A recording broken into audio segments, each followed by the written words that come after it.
अस्सलाम वालेकुम। मैं हूं अलानुर पैवन और आप देख रहे हैं वेटरनरी हब। दोस्तों, आज का सेशन बाकी सेशन से हट करके है।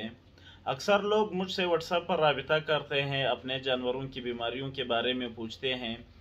उनके अच्छे अच्छे दिलचस्प सवालात होते हैं, तो मैंने सोचा क्यों ना एक ऐसा सेशन भी बनाते जाए जिसमें लोगों ने सवालात किए हो। उनके सवालात की वॉइस के साथ ही आपकी खिदमत में पेश करेंगे और उनके जवाबात भी आपको देंगे, क्योंकि अक्सर ऐसे मसले होते हैं जो कॉमन मसले होते हैं जानवरों में, हर एक को पेश होता है, तो हर एक को बार बार जवाब देना काफ़ी जो है ना मुश्किल हो जाता है। तो आज मैं ऐसे कुछ सवालात जो लोगों ने मुझे सेंड किए हैं उनके आपको जवाबात दूंगा। उस जवाबात के रोशनी में आप हमेशा अपने जानवर की जो है ना इलाज मालजा कर सकेंगे। सबसे पहला जो सवाल आया है, आप ये सवाल सुन लें।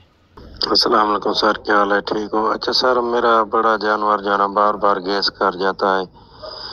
क्या दें उसको? मंडोरल भी पिलाया है, लिक्विड पैराफिन भी पिलाया है, लेकिन भाई एक दो दिन बाद वो गैस कर जाता है। कोई पक्का सा हल बताएं, जो मुस्तकबिल सा हल बताएं, जो मैदा सही हो जाए उसको। तो भाई ने सवाल किया है कि मेरा एक जानवर है जो कि बार बार गैस कर रहा है। इसको मेडोरल ओरल भी पिलाया है और साथ में लिक्विड पैराफिन भी पिलाया है। एक दो दिन सही होता है, फिर गैस कर जाता है।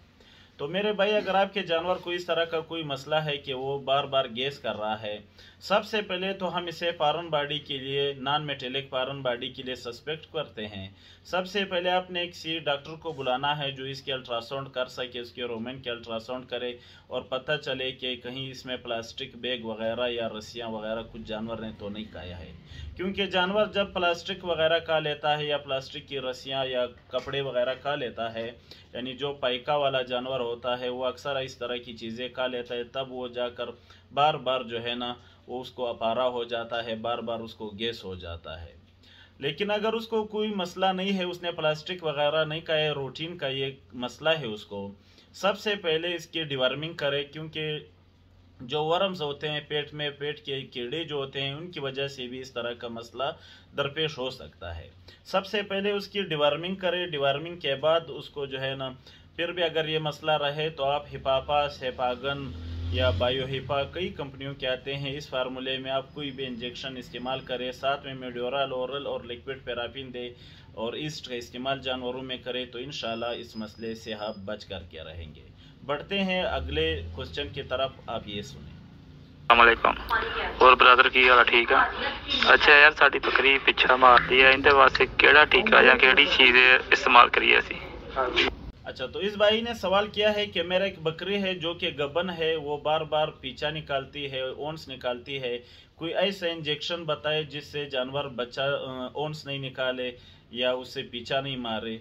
तो मेरे भाई, जानवर जब एक बार पीछा मारने पर आ जाए, चाहे वो बकरी हो, गाय हो, घोड़ी हो, जो भी हो, वो दोबारा फिर इंजेक्शन से इसका इलाज मुमकिन नहीं है। इसका इलाज कोई नहीं है। आपने बस इसको या तो चिका डालना है, रस्सी का जो चिका आते हैं, किसी मायर डॉक्टर या आदमी वगैरह को बुला करके, जो मायर आदमी होगा चिका डालने वाली, उसको चिका डाले। जब भी जो है ना उसके बच्चे देने का टाइम आ जाए, उसका चिका खोल दे, या किसी डॉक्टर को बुला करके इसकी वलवा की सुचरिंग कर दे। वलवा की सुचरिंग से जो है ना आपका जानवर पीछा नहीं निकालेगा। जब एक बार इसकी डिलीवरी हो जाए फिर ये खुद ब खुद सेट हो जाएगा। ऐसा कोई इंजेक्शन नहीं है जो इस मसले को हल कर सके। बढ़ते हैं अगले क्वेश्चन की तरफ। अब आप अगला क्वेश्चन जो है ना सुन लें।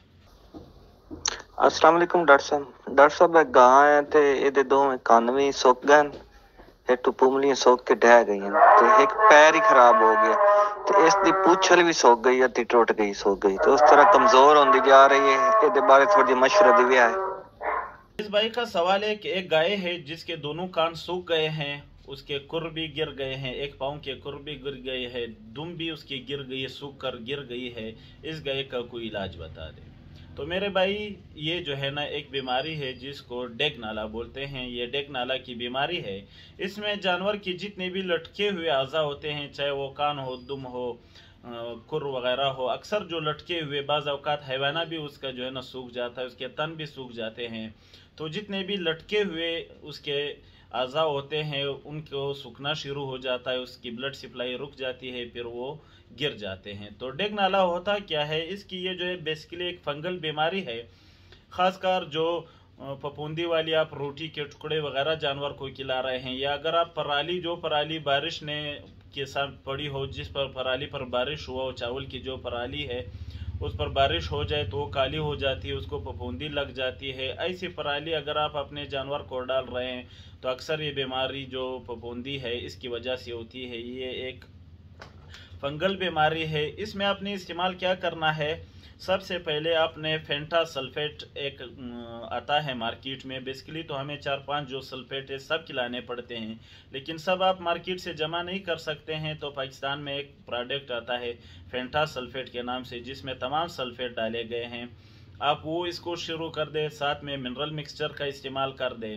एंटीबायोटिक में एनरोफ्लॉक्सासिन 20% इसको बेहतरीन रिजल्ट देता है, या तो एनरोफ्लॉक्सासिन 20% आप इस्तेमाल कर लें, या इसके साथ जो है ना एंटीबैक्टीरियल में अगर हम देखें तो ट्राइबरसन का रिजल्ट इसमें बहुत ही बेहतरीन आता है। आप ये इलाज कम से कम इंजेक्शन आपने 5 दिन लगाना है, और जो पेंटासल्फेट है मिनरल्स है वो आपने कम से कम 1 महीने या 20 दिन अपने जानवर को लगातार इस्तेमाल करना है, तो इंशाल्लाह आपका जानवर रिकवर हो जाएगा।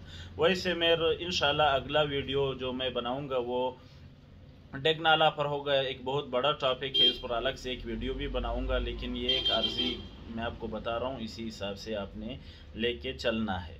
अब एक और भाई ने सवाल किया है, बढ़ते हैं अगले सवाल की तरफ। डॉक्टर साहब, भैंस का जो एक थन है आगे वाला वो बंद हो गया है, तो उसके लिए एमोक्सिसिलिन भी हमने लगाई थी मगर उसमें कोई फर्क नहीं पड़ा, तो इसका कोई देसी हल आप बता दें। इसकी जो धार है बहुत ही पतली निकलती है और जोर देना पड़ता है थन से आगे, जैसे गोश्त नुमा गुठली होती है ना वो बन गई है, तो दूध को आने नहीं दे रही। तो इसका कोई देसी हल होता तो अगर आप बता दें, आपकी बड़ी मेहरबानी होगी। अगला सवाल भाई ने किया है कि भैंस का तन बंद हो गया है, दार पतला हो गया है, इलाज किया लेकिन फर्क नहीं पड़ा, इंजेक्शन भी लगाए कोई फर्क नहीं पड़ा, कोई देसी टोटका बता दे। भाई अगर आपके जानवर का तन का दार कम हो गया है या तन सख्त हो गया है, या तो इसको जो है ना मुंह सड़ी हो गया है या होने वाला है, जिसको हम फाइब्रोसिस कहते हैं, या तन में नाड़ आ जाता है, गलटी आ जाता है, फाइब्रोसिस हो जाता है, इसका सबसे बेहतरीन हल इंजेक्शन में नहीं है। इसका सबसे बेहतरीन हल जो है वो सर्जिकल है। आप किसी डॉक्टर को बुला करके उसकी हल्की सी सर्जरी होती है, वो हल्की सी सर्जरी कर दे, इंशाल्लाह आपका जानवर सही हो जाएगा। लेकिन अगर आप कहते हैं कि देसी टोटके में, तो देसी टोटका भी अक्सर औकात काम कर जाता है, लेकिन उनकी जो प्रोसेस है वो बहुत स्लो है। तो देसी टोटका नोट फरमा ले, इसमें आपने 50 ग्राम अलसी लेना है, उसको कोट लेना है, और 50 ग्राम आपने हल्दी लेना है, हल्दी को भी आपने कोट लेना है। इन दोनों की अच्छी तरह ग्राइंडिंग के बाद 100 ml की सरसों वाली तेल में उसको जो है ना पका दे। जब वो हल्का सा गर्म हो, जिसको गाय बर्दाश्त कर सके, उसी सेट की जो हैवाना है उसकी मालिश करते रहे, उस तन की मालिश करते रहे। कम से कम 10-12 दिन आपने ये अमल दोहराना है, तब जाके उसको फर्क पड़ेगा। लेकिन इसकी जो सबसे बेहतरीन रिजल्ट है वो सर्जिकल है। आप इसकी सर्जरी कर दे, एक आम छोटा सा सर्जरी है, कोई भी इसको मसला नहीं होगा। आपके भी अगर इस तरह के कोई सवालात है आप मुझे व्हाट्सएप पर भेज सकते हैं, इंशाल्लाह मैं इसकी तसल्ली बख्श जवाबात दूंगा। मजीद इस बारे में अगर आपका कोई सवाल है आप मुझे व्हाट्सएप पर पूछ सकते हैं, कमेंट सेक्शन में पूछ सकते हैं। इंशाल्लाह मैं हर वक्त आपकी खिदमत में हाजिर रहूँगा। उम्मीद है आज की ये वीडियो आपको पसंद आई होगी। नई वीडियो तक दुआओं में याद रखें। अल्लाह हाफिज़।